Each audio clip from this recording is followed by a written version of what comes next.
नमस्कार। उनकी कलम मेरी आवाज़ में आप सभी का स्वागत है। आइए सुनते हैं कहानी माँ बेटी। ओह, बातों बातों में 11 बज गए। मैं नहा कर आती हूँ, अभी दीपा का फ़ोन आ जाएगा। मैं हड़बड़ाती हुई बाथरूम की ओर भागी। माँ के संग 9 बजे नाश्ता करने बैठी थी, पर नाश्ते से ज़्यादा हम माँ बेटी ने बातों से पेट भरा था। माँ पापा इस बार लंबे समय बाद आए थे। पापा तो हमेशा की तरह आते ही कैंपस घूमने, किताबें पढ़ने और टीवी देखने में व्यस्त हो गए थे। कहीं भी चले जाओ, उन्हें हमेशा से अपनी यही दिनचर्या पसंद रही है। पर इससे हम माँ बेटी को शॉपिंग करने और गप्पे लगाने के लिए पर्याप्त समय मिल जाता है। नहाकर तैयार ही हो रही थी कि दीपा का फोन आ गया। मैं चहलकदमी करते देर तक उससे बातें करती रही। माँ को ऊँघते देखा तो मैं जल्दी जल्दी बात खत्म कर उनके पास लौट आई। क्या वार्तालाप चल रहा था माँ बेटी के बीच? दीपा को कुछ परेशानी है, ऐसा तुम लोगों की बातों से लगा। परेशानी किस घर में नहीं होती माँ। अभी तो खैर उसके ऑफिस की समस्या थी। अपने ईर्ष्यालु सहकर्मियों से परेशान है वह। काम पड़ने पर मदद भी दीपा से लेंगे और पीठ पीछे उसके खिलाफ बॉस के कान भी भरेंगे। मैंने तो सुझाया था कि कंपनी चेंज कर ले, पर फिलहाल ऐसा हो नहीं पा रहा है। फिर फिर क्या? समझा रही थी कि ऐसा तो हर जगह चलता है। हमारे छोटे से स्कूल में भी यही हाल है। टीचर ज़रूरी काम का बहाना बनाकर अपनी कक्षाएं मुझे सौंप जाती हैं और वैसे प्रिंसिपल को मेरे खिलाफ भड़काती रहती हैं। मैंने तो उसे समझाया है, अपने काम से काम रख, किसी के कहने सुनने की ज़्यादा परवाह न करे। सच्चाई सामने आती ही है। सही है। वैसे ससुराल में सब ठीक चल रहा है उसके? अब नई नई शादी में थोड़ा बहुत तो एडजस्टमेंट तो सभी को करना ही पड़ता है। शॉर्ट्स में यहाँ वहाँ बैठकर कुछ भी टूंगते रहना वहाँ कैसे संभव है? मैंने उसे बताया, हमें तो शुरू में साड़ी पहनकर सिर ढक कर रहना होता था। अरे, हमें तो हाथ भर का घूंघट काट कर चूल्हा चौका करना होता था। खैर, गए वो ज़माने। अब यह सब कौन करता और करवाता है? हाँ, नहीं करता, पर थोड़ा बहुत लिहाज रख लेने में कोई हर्ज नहीं है। मान गई? हाँ, समझाने पर मान जाती है। यह उसमें बहुत अच्छी बात है माँ। अब एक आंगन में बोया पनपा पौधा उखाड़ कर दूसरे आंगन में रोप दिया जाए तो एक बारगी तो मुरझाएगा ही। वहाँ के वातावरण के अनुकूल ढलकर फिर से पनपाना मुश्किल तो है ही। दामाद जी से तो सामंजस्य बैठ गया है ना। शुरू में तो उसमें भी दिक्कत आई थी माँ। बताती थी, हम दोनों के स्वभाव में जमीन आसमान का अंतर है। एक नॉर्थ पोल है तो दूसरा साउथ पोल। आप में और पापा में तो कोई टकराहट होती ही नहीं है। हम तो बात बात पर लड़ते हैं। मैंने समझाया था, हमारी 30 वर्ष की गृहस्थी है, तुम्हें तो अभी 30 दिन हुए हैं। रही नॉर्थ पोल साउथ पोल की बात, तो चुंबक के विपरीत ध्रुव ही परस्पर एक दूसरे को आकर्षित करते हैं। समान ध्रुव तो परस्पर विकर्षित होते हैं। हमारे जमाने में तो जिस खूंटे से बांध दिया जाता था वहीं गुजारा करना होता था, मन मिले चाहे ना मिले। माँ ने ठंडी सांस भरकर वार्तालाप को विराम लगा दिया था। जीवन के उतार चढ़ाव के साथ काल चक्र का पहिया इसी तरह सरकता रहा। लंबी बीमारी के बाद पापा के निधन ने हम सभी को तोड़ दिया था। इसी बीच दीपा के पांव भारी होने की खबर आई तो मन थोड़ा उत्साहित हो उठा। मुझसे अपनी छोटी से छोटी समस्या शेयर करने का उसका सिलसिला जारी था। बहुत उल्टियाँ होती हैं मम्मा, कुछ खाने को मन नहीं करता। डॉक्टर की बताई दवाइयाँ लेती रहे और जो अच्छा लगे थोड़ा थोड़ा खाती रहे। अभी तो लंबे समय तक ऑफिस भी जाना होगा, शारीरिक व मानसिक सब तरह की थकान होगी, तो आराम भी करना और तनाव मुक्त रहना। सब अच्छा ही होगा। मैं बड़े उत्साह से दीपा की डिलीवरी की तैयारियां करने लगी थी, लेकिन इधर मेरी अपनी तबीयत गड़बड़ाने लगी थी। थकान, बदन दर्द, अनियमित रक्तस्राव ने हाल बेहाल कर दिया था। डॉक्टर ने मेनोपॉज फेज बताया, जो मुझे लग भी रहा था। दीपा डिलीवरी के लिए आई तो मेरा उतरा चेहरा देख हैरान रह गई। मैंने उसे आश्वस्त करना चाहा। मेनोपॉज के दौरान थोड़ा बदन दर्द, थकान, मूड स्विंग्स आदि हो ही जाते हैं। यह भी जिंदगी का एक दौर है जो गुजर जाएगा। वो मुझे मालूम है मम्मा, पर आपने कभी जिक्र ही नहीं किया कि आप इतनी तकलीफ से गुजर रही हैं। लगभग रोज ही तो हम बात करते हैं। अच्छा, नानी को पता है आपकी तबीयत के बारे में? अरे नहीं, उन्हें क्यों परेशान करूं? तेरे नाना के जाने के बाद वे वैसे ही बहुत उदास और परेशान रहती हैं। और तू भी परेशान मत हो, बच्चे पर गलत असर पड़ेगा। मैंने प्यार से उसके गाल थपथपा दिए तो वह जबरन मुस्कुरा दी। एक दिन मुझे देर रात रक्तस्राव शुरू हुआ तो सवेरे उठ नहीं पाई। पूरा शरीर टूट रहा था। दीपा मेरे और दीपक के लिए चाय बना लाई। पहला घूंट पीते ही दीपक ने बुरा सा मुंह बनाया। मीठी है। दीपा हैरानी से देखने लगी तो मैंने उसे बताया, हम दोनों फीकी चाय पीते हैं। कब से? जब से तेरे पापा को डायबिटीज हुई है। कब से? उसने फिर दोहराया। यही 3-4 महीने से। उसे हैरान परेशान देख मैं दीपक से मुखातिब हुई। अब पी लीजिए, गलती मेरी है, मुझे ही ध्यान नहीं रहा इसे फीकी चाय का कहना। वैसे चाय अच्छी बनी है।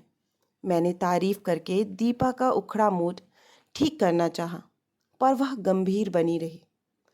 और यह बात मुझसे क्यों छुपाई गई? अरे ध्यान नहीं रहा, कौन सी कोई बड़ी बीमारी है? आजकल तो हर दूसरा व्यक्ति डायबिटिक है। लोग तो इसे एलीट क्लास की पहचान बताते हैं। मैंने हंसी मजाक में किसी तरह बात संभाल ली थी। सप्ताह भर में ही चुस्त दुरुस्त होकर मैं फिर से तैयारियों में लग गई थी। फिर नियत समय पर जब नन्हा सा नाती गोद में आया तो परिवार भर में खुशी की लहर दौड़ गई थी। बधाइयों के फोन पर फोन आ रहे थे। वीडियो कॉल पर बच्चे को देखने दिखाने की होड़ सी लग गई थी। माँ प्यारे से नाती को देखकर फूली नहीं समा रही थी। पर नानी बन गई हूं मैं। मन तो कर रहा है उड़कर वहां पहुंच जाऊं और छुटकू को गोद में लेकर भींच लूं, पर शरीर अब साथ नहीं देता। मेरी ओर से सब मिठाई खा लेना। दीपा, तू तो अभी खा नहीं सकती। दामाद जी के मुंह में लड्डू रख। यह हुई ना बात। अब बड़े दामाद जी यानी नए बने नाना जी के मुंह में लड्डू रख। अरे इतना सा नहीं, पूरा ठूंस दे। पर नानी, पापा। मैंने इशारे से उसे रोका। बाद में दीपा ने पूछा, क्या नानी को भी पता नहीं कि पापा को डायबिटीज है? कभी मिलेंगे तब बता देंगे, व्यर्थ क्यों उनकी चिंता बढ़ाएं। फिर शुगर कंट्रोल में ही तो है। मैंने फिर बात रफा दफा कर दी। दीपा और नन्हे पार्थ की देख रेख में हम दोनों ही अपनी सारी तकलीफें और परेशानियां भूल गए थे। यहाँ तक कि दीपा 3 माह बाद उसे लेकर ससुराल भी चली गई। फिर भी मैं अभी तक उसी की ज़िंदगी जी रही थी। हर थोड़ी थोड़ी देर में वीडियो कॉल, मैसेज करती रहती। मालिश हो गई? पार्थ दूध पी रहा है बराबर? नैनी आ रही है? वैक्सीन लगवा लिया? सवेरे आंख खुलते ही दिमाग में पहली बात यही आती कि यदि नैनी नहीं आई होगी तो बेचारी कैसे संभालेगी बच्चे को। अभी तो खुद ही निरी बच्ची है। दीपक ने ही समझाया था कि वहाँ हैं उसे ढेरों संभालने वाले। फिर मैटरनिटी लीव समाप्त होने पर उसे ऑफिस भी जाना पड़ेगा, तो अभी से आदत हो जाने दो। बात मेरे समझ आ गई थी। मैंने फ़ोन मैसेज भेजने कम कर दिए, पर चिंता तो बनी ही रहती थी। पार्थ के बड़े होने के साथ साथ दीपा की व्यस्तता बढ़ी तो मुझसे संवाद भी कमतर होता चला गया। उसकी व्यस्तता और जिम्मेदारियां समझते हुए मैंने भी इसे सामान्य तौर पर ही लिया। इधर माँ की तबीयत नासाज रहने लगी तो मेरा उनके पास जाना आना बढ़ गया। इन दिनों भी मैं माँ के पास ही आई हुई हूँ। दुनिया जहान की बातें करती, हम माँ बेटी की बातों में लगभग रोज ही पार्थ का जिक्र छिड़ जाता था। अब तो काफ़ी बड़ा हो गया है, फोटोज वीडियोस में खूब शरारतें करता नजर आता है, माँ ने कहा। अब तो लंबे समय से मैं भी उसे मोबाइल पर ही देख रही हूँ। दीपा और दामाद जी दोनों का ही ऑफिस वर्क बहुत बढ़ गया है तो आने का हो ही नहीं पा रहा है। मैंने ठंडी निश्वास भरी। दिल छोटा मत कर, नई टेक्नोलॉजी का लाभ उठा। चल वीडियो कॉल लगा उसे। आज तो संडे है, सब घर पर ही होंगे, फोन पर ही उसकी अटखेलियां देख लेते हैं, माँ ने कहा तो मैंने तुरंत दीपा को वीडियो कॉल लगा दिया। वह मेरी और माँ की कुशलक्षेम पूछ ही रही थी कि पास ही लेटा पार्थ भी मोबाइल में झांकने लगा। दीपा ने उसे गोद में उठाया तो मेरी नज़र उसके पैर पर पड़ी। अरे, यह पार्थ के पैर में क्या हुआ? पट्टी कैसे बंधी है? खेलते वक्त गिर गया था, मोच आ गई थी तो डॉक्टर ने क्रैप बैंडेज बांध दी थी। कब की बात है? मैंने व्यग्रता से पूछा। 2-3 दिन हो गए हैं। और तू अब बता रही है, वो भी मेरे पूछने पर? मेरे स्वर में अनायास ही रोष का पुट आ गया था। अब ठीक है मम्मा, कोई चिंता की बात नहीं है, 1-2 दिन में पट्टी खुल जाएगी। फिर भी बताना तो चाहिए था ना। मैं नाराज हुई तो दीपा माँ से बातें करने लगी। आपके घुटनों का दर्द कैसा है नानी? फिजियोथेरेपी चल रही है या बंद कर दी? मेरा मुंह फूला हुआ ही देख उसने कुछ देर माँ से बात कर फोन रख दिया। क्या हुआ, क्यों इतनी नाराज है उससे? माँ ने बात समाप्त होने के बाद मुझसे पूछा। देखा नहीं आपने कैसे आजकल बातें छुपाने लगी है? माँ, घर बदल जाए, समय बदल जाए, कोई बात नहीं, दुख होता है जब अपने बदल जाएं।